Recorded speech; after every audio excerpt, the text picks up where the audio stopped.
For the motor for our jointer, I'm going into the past here.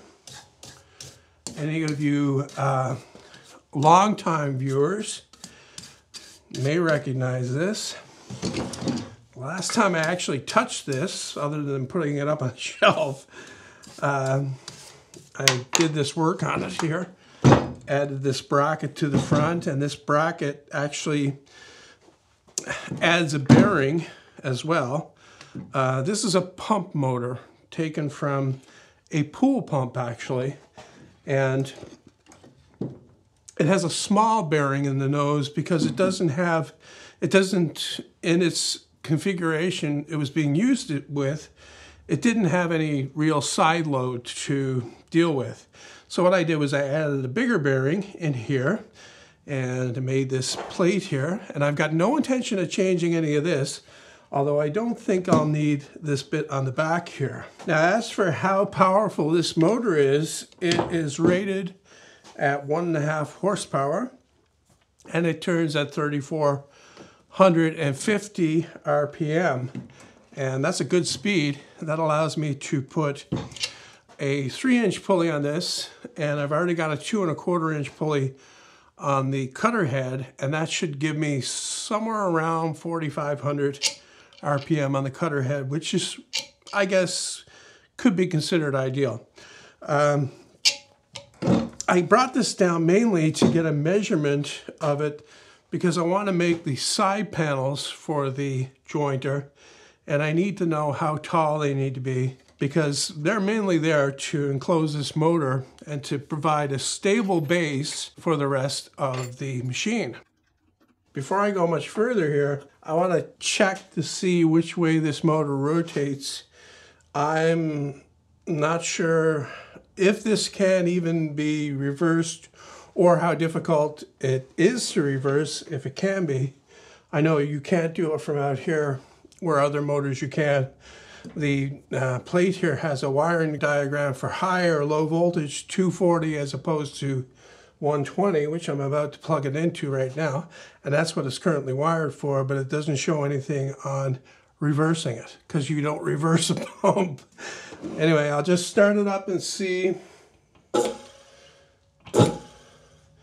Okay, it's going that way, and that is not good.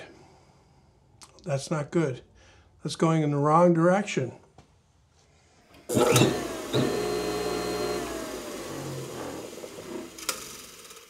Well, I have a choice. I can try to mess around with this motor and try to get it reversed, or I can use this motor right here. This is a 2 horsepower motor that I originally bought for my new table saw. Now, I was going to use this motor in the table saw before, and technically when you compare how much power each motor draws, this one is actually more powerful. It draws 21 amps at 120 volts, whereas this one here only draws around 17 amps. So the edge kind of goes to this one for power, raw power, but this one here is obviously a bigger, beefier motor, although it does turn slower. So I would have to use a bigger pulley. I'd have to use a 6-inch pulley on this one because it turns at half the speed that this one turns. And of course, the benefit of this one is that it can be reversed quite easily, actually, right inside this box right here. And it can also run on the higher 240 volts. The only question I have is how big physically the motor is. This one will easily fit inside the base unit of the planer or jointer, but this one is just barely. This is 12 inches long, so if this end goes up against the side panel, this back part here will have to stick through the other side, which is not a big deal anyway. Okay, motor situation resolved. What am I going to be making the jointer from? Mostly from wood. And what I mean by wood is a combination of solid hardwood and plywood. And what I mean by plywood is this stuff right here, for the most part. At least I'm going to be making the sides from it today. This is particle core or particle board core plywood. It's veneered with maple on both sides. And this is what's known in the North American industry as plywood. So I know how long the thing is going to be. It's going to be 48 inches long in total.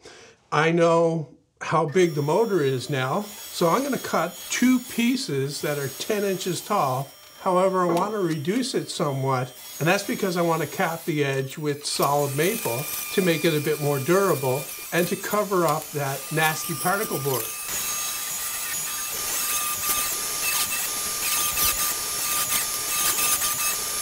I'm going to be fastening this, like I say, with pins, and the glue that I'm going to be using is polyurethane construction adhesive.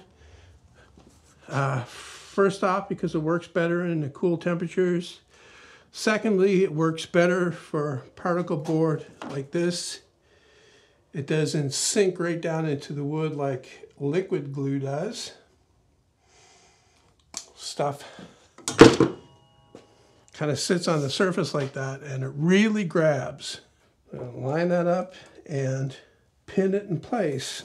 I'm not going to fire a lot of nails into this because it really doesn't need them. It just needs to hold it while the glue dries.